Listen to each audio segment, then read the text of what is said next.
kyonna Pal FM omala kulaba nti ate munange kikonfaminga n'olyoka ate okitambuza n'okitwala abali mawanga ag'enjawulo mwenna Middle East mwenna mbaniriza nnyo mu program y'olunaku olwaleero abali munda mu Africa yonna waliwo bannaffe bali munda mu ggwanga erya Rwanda bali munda mu ggwanga erya Tanzania ne munda mu ggwanga erya Kenya munda mu ggwanga erya Sudan n'abali mu Uganda mu bitundu by'ewalako eyo Mbale Jinja Mbarara yonna saidi z'emukono mwenna bali kulaba nti ate munange kwemuli ne wosemberako eno abali saidi zewakiso mwenna mutuuliriza nnyo abali ebwayise abali ku Ntebe Road mwenna Kibuye abali saidi zeno ogenze saidi ze Kasangati yonna namwe abali mu Kampala wakati kyemukola kirungi nnyo abali wano baniba baffe mwenna nga mutumudde Pal of Africa Radio bamakanika mwenna mutereddeko abantu omuzindalo buli alina omuzindalo wabweru atereddeko abantu kyokola munnange kirungi nnyo atambula mu motoka yongerezako ku bantu bawulire bulungi nnyo mukwano gwange ampuliriza kubanga zino ensonga ziba tukuletedde ensonga ziba nkulu nnyo nyini ddala dakika ziri 10 zokka zivudde ku ssaawa ziri 4 olunaku leero lwakutaano isa Friday naguzo mwezi 15 omwezi tuli mu gwakutaano omwaka 2026 omuganda aliita Daaza tugenda kutambula essaawa zigenda kubeera 22 zokka kasita zikoona ssaawa 6 mukwano gwange mpuliza nga nkwerekereza nze Muhammad nze Yusuf nze Kinobe assalamu alaikum wa rahmatullahi wa barakatuhu tugenda kutambulako mu mawanga ag'enjawulo tuyina ogendako munda mu ggwanga erya Iran Middle East wonna wandiwanga wazzeewo obutabanguko omusajja Ayatollah Ali Khamenei omugenzi eyafa alina ensonga ziyali alambise ku listi zonna ensonga eno yeringa ensonga ebadde esembayo eno yeringa ensonga mpuliza ebadde esembayo omukulu bamaze okulaba nti ate bagiteekesa mu nkola baani abasajja ab'enkwe balina kye bali mu kulukira eggwanga erya Iran amawanga agamwetoolodde batandise okweroopayo nti waliwo amawanga ageetoolodde eggwanga erya Iran gaalumba ne gakuba eggwanga erya Iran wakati mu ntalo nga balwana Iran bagamba ngenda kubakuba wogendako wali munda mu ggwanga erya Israeli n'eggwanga erya Lebanon abasajja abayizibula bandibanga abakungu bali munda mu ggwanga lya America mu Washington balina ensonga z'ebimu kulaba nti ate bakkaanyaako balina ensonga ze bakkaanyaako ensonga za ceasefire tugenda kulaba nti ate yonna tuyingirawo tugendeko ne munda mu ggwanga erya China n'eggwanga erya America wakati China n'omusajja Donald Trump ne Xi Jinping president w'eggwanga erya China balina ensonga eziringa eziganye naye nga tebazitulaga nti ziganye ezo wezituziraba wakati nga bagenze okutandika meeting nga bonna buli omu alina ensonga ezimuleese nga waliwo n'ebiganye byonna mbire tugenda kulaba nti ate mukwano tubiraba tugendagendako munda mu ggwanga erya Uganda mu nsonga z'owa speaker ebyandibanga waliwo abatandise okuleeta omuntu omulala kuwa sipiika ate naye munene w'amaanyi tannaba kulaba nti avaayo ye alangirira ng'omuntu naye ebikonge ensonda ezeesigika zo zimaze okugamba nti kale we wish nanti bitandika bityo ono munene twandirabako ku munnamagye twandirengera ku munnamagye ng'afuuse sipiika twandirengera ku sipiika alimu olunnamagye byonna biri ku Pal of Africa Radio n'entalo oba enjawukana eziri wakati mu kibiina kya NRM zandibanga buli olukya zeeyongera nti tuzirengerera ku mikutu emitimbagano egy'enjawulo era nabo bennyini nga bebazeeyogerera mpolampola mu mbeera yonna byonna muganda wange birindi wano ku Pal of Africa Radio tulina kulaba nti ate obisubwa katugendeko mu kadde kali kennyini akawebwali weebuti oluvannyuma ate tugende mu maaso bwebwali bwebuti mu Inside Story.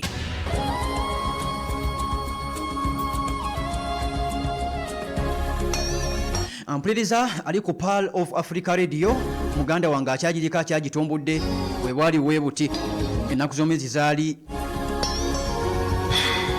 15 mwezi gwali gwakutaano omwaka 1948 nkuzizayo katono nnyo emyaka 78 nga tuzzeeko emabega munda mu ggwanga erya Palestine abasajja nga balina kye bayita nakbadde bali mu kulaba nti ate bajjukira nakbadde olw'abantu abasoba mitwalo 7 egyagobwa munda mu ggwanga we bali aba Palestine olunaku lw'abasajja lwe babagoba baleka amaka gaabwe nga Isirayiri ezze okulaba nti ate mukwani bagamba nti muveewo wano waffe Isirayiri era bana basajja balujjukira nnyo era kana akaseera nga bajjukira okudimandinga rights zaabwe abasajja ab'eggwanga erya Palestine era beekalakaasa ne babaako ebintu muganda wange ampuliza bye bakola abantu baafa bangi bafiira ddala Isirayiri yakikola nga 14 kakati nga 15 bano abasajja ne bakwata ekkubo amaka g'abantu agasoba mitwalo 7 ne bava munda mu ggwanga erya Palestine essaawa zino we bali ne batambula ne bagenda buli bajjukira akaseera ako bakayita Nakba Day oba catastrophe akaseera akaali akakazigizigi akaseera muganda wange akaali akazibu ennyo ng'ebyokulya tewali ng'abantu basola wabweru babagoba mu mayumba gaabwe ani yabagoba Isirayiri bagamba mugende wano si wammwe mugende wano waffe Nakba Day era abasajja bawanika zibendera ez'enjawulo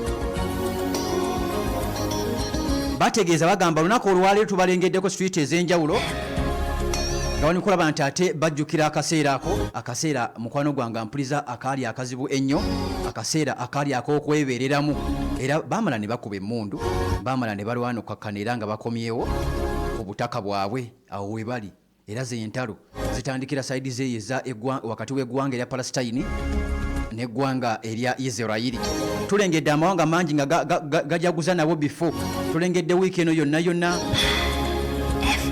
n'abazannyi b'emipiira bannabafuzi bonna nga mukwano gwange mpuliriza bajjukirako eggwanga erya Palestine Nakba Day we bwali bwe buti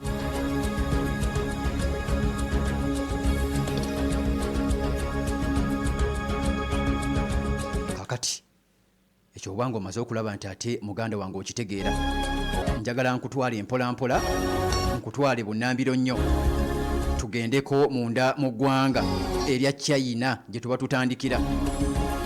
tutandikireko muganda wange mpuliriza munda mu ggwanga erya China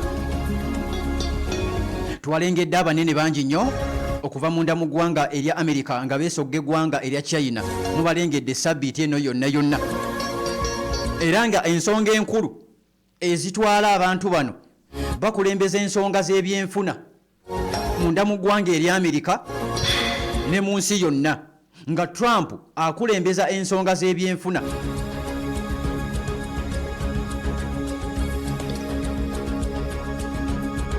era avaayo ategeeza agamba bakwata ekkubo bagenda munda mu ggwanga erya China ensonga ze bayogeddeko nnyingi nnyo wabula waliwo ensonga ezitagenda kulaba nti zoogerebwako ensonga ezimu abasajja bandibanga bayinza okulemagana remember nakugambye nti olutalo lw'eggwanga erya Iran ekigenda okulwongezaayo ekigenda okubaviirako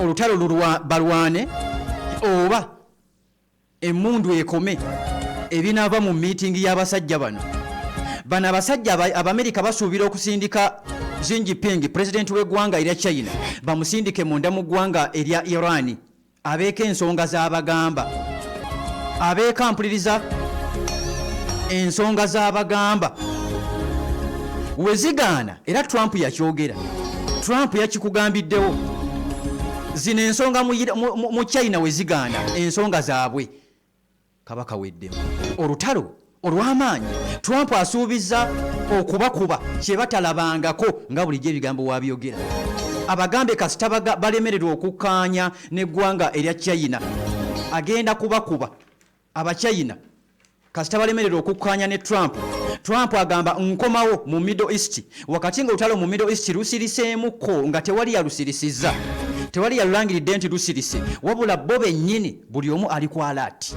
amagye g'eggwanga erya America galindiridde ekiva mu China n'amagye g'eggwanga erya Iran IRGC balindiridde ekigenda okuva munda mu ggwanga erya China nga Iran ekyalemedde ku nsonga zaayo ez'essimba egamba nzikuwa seesulise nzikuwa sitamidde ensonga ze twakuwa ze tulemerako era ze tukyaliko tetutegeddeko kye tutegeddeko. Bano bamaze okulaba nti ate bakkaanya n'eggwanga erya China ku nsonga za Strait of Hormuz.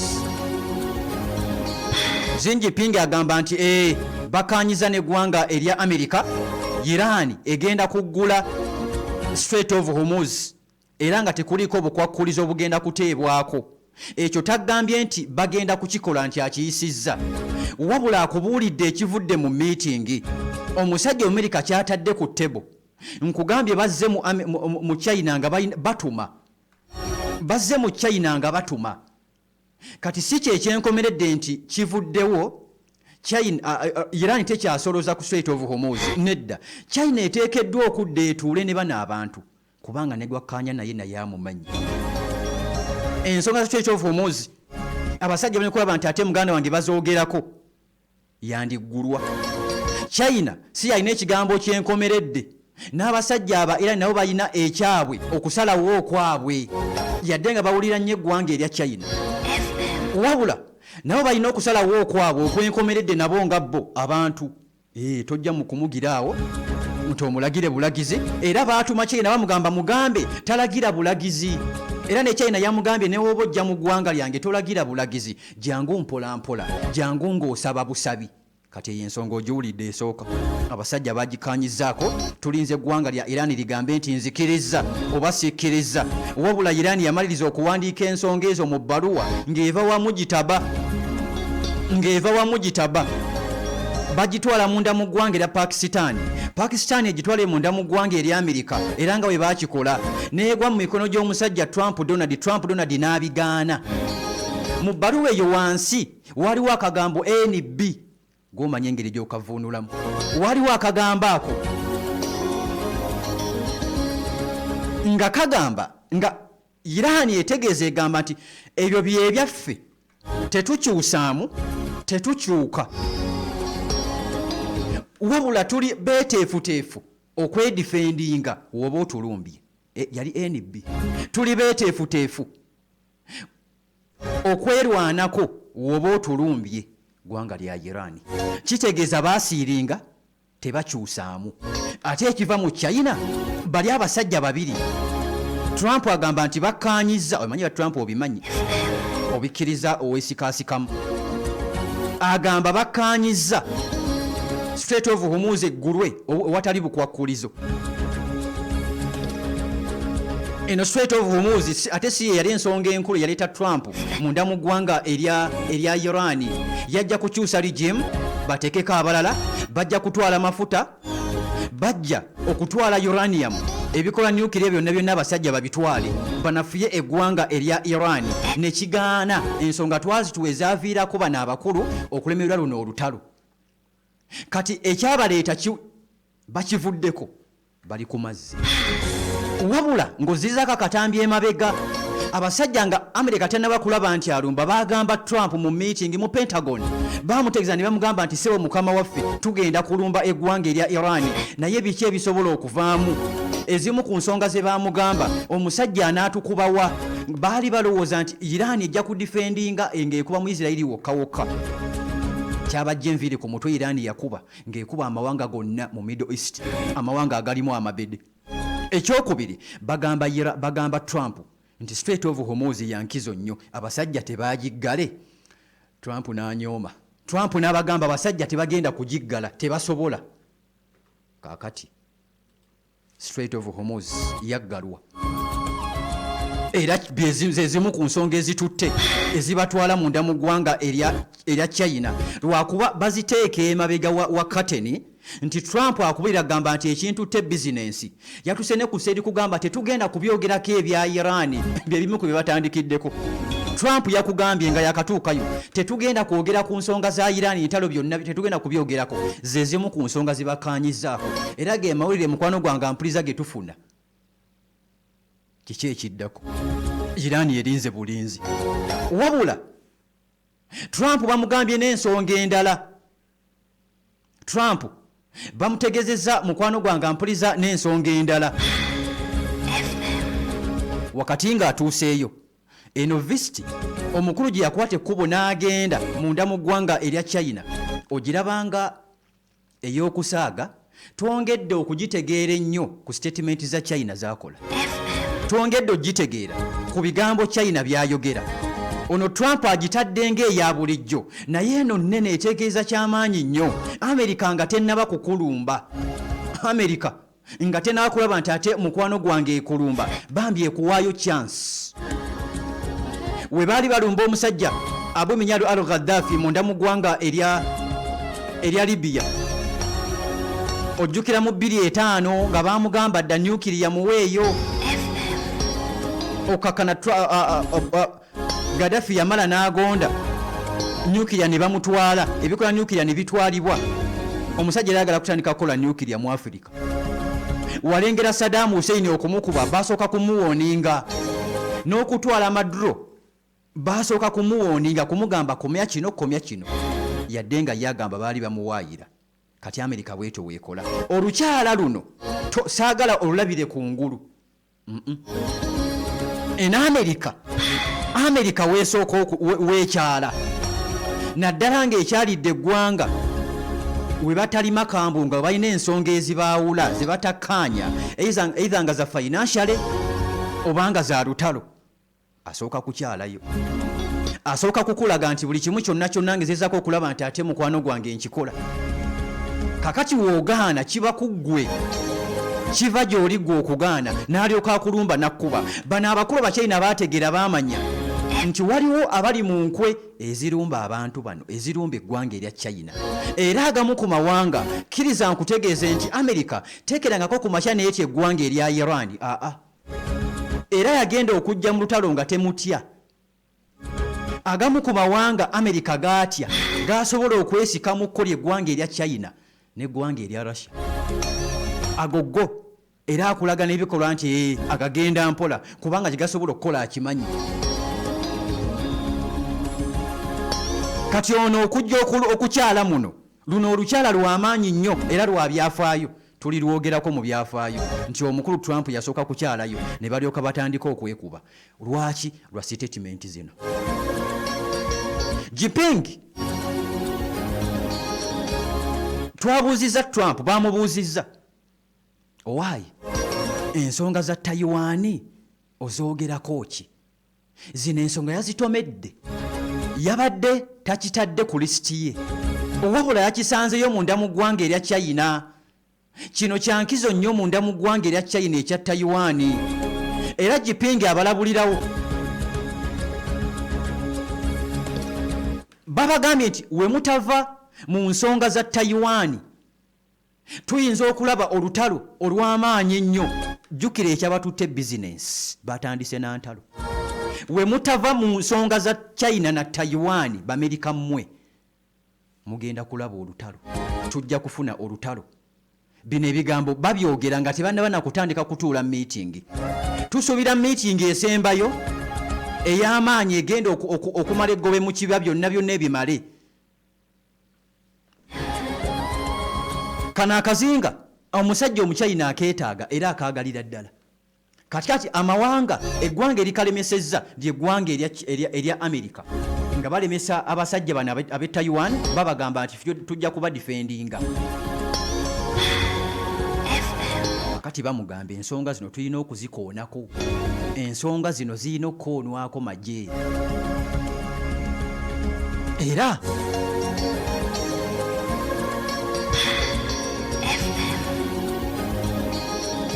bamugamba ono wakumugamba jjukira Trump ddiira, ono Trump ddiira ayinza n'okubanga ku lisiti yakitaddeku naye ng'akimanyi nti basobola okukikoonako. Ojjukira yagenda we bakyalaganako munda mu ggwanga erya Amerika wakati wa Trump n'owe Russia Vladimir Putin ne bakyalaganako bombiriri ne batula mu motoka babiri. Kigambibwa nti Putin baamugamba tulekere ka Iran ffe tugenda kukalumba, tulekere ka Iran tukalumbe tobiyingiramu, fereka mukwano gwange tukulekere naffe Ukraine. Ono omukulu yagaana bugaanyi. Omusajja kigambibwa nti Vladimir Putin ow'eggwanga erya Russia yagaana bugaanyi. Abange Trump tusuubireyo okuwa ne China ddiiru abiveemu bino, abiveemu amuleke naye amulekere ku Taiwan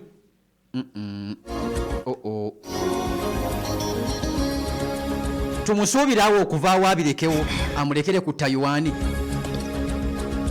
Bano bonna ba bizinesi. China teyagalangako lutalo olw'ensonga nti balina zi bizinesi mawanga ag'enjawulo. Era China kizibu nnyo okukkiriza okuva mu ggwanga erya Iran olw'ensonga nti amafuta agagenda munda mu ggwanga erya China percentage esinga eva munda mu ggwanga lya Iran. Wabula twalengedde ku kawaayiro omusajja Omumerika Trump kagamba ono omukulu nti ffe tujja kukuguza amafuta. Ffe tujja kukuguza amafuta. Wabirabyeko. Olaba we bagenda basenda Omuchina bamwerabiza bamwanguyiriza kyayagala mu Middle East bamwerabizeeyo aveeyo. Amerika esobola okugenda okulumba Iran nga tewali agiyambako kubanga tukimanyi bulungi nnyo nti Iran eyambibwako Abachina wakati mu bbanga bawa intelligence n'eggwanga erya Russia nge basappulayinga n'ebyokulwanyisa ebyenjawulo ate ebiri ku mutindo ebiriko n'Amerika byetya byemanyi nti Russia ebikwata n'ebiwa Iran. Era bano abakulu ne bana bava munda mu ggwanga erya Iran ne balivaamu.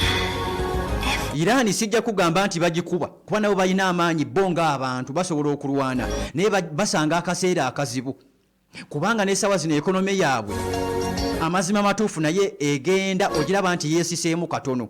Bano abasajja be bagiyambako gikwatirira aba Russia n'abasajja Abachina. Kati Trump kino kye yandibadde asooka okukola emabega. Trump yandibadde asooka kukola kino ogenda mu mirembe okukkaanya n'abantu than okuleeta force. Yasooka force kati asembezaayo mirembe. Ate kiri too late. Obusajja bukyali gumite obuyiraani. Yakimanya teyamanya nti China Russia basalawo nnyo munda mu ggwanga erya Iran yalumba bulumbi ng'amaze okulumba eggwanga eya Venezuela yabiyita nti bijja kuba byebimu ne munda mu ggwanga erya Iran ne bimutuulamu. Kati kyandisoose kyeyasembezaayo ampuliriza China balumya ogwa waggulu n'ensonga ya nuclear eyo nayo bagikoonako. Ensonga bagikoonako era abasajja Omuchina ajanukudde mu njanukula yaayo gye ngenda okukuwa ng'amaze okulaba nti ate muganda wange nkuwumuzaamu katono nnyo bwenvaako mu bulango bwa bakama bange ate ngenda kubeera nti ate nkomawo tugende mu maaso.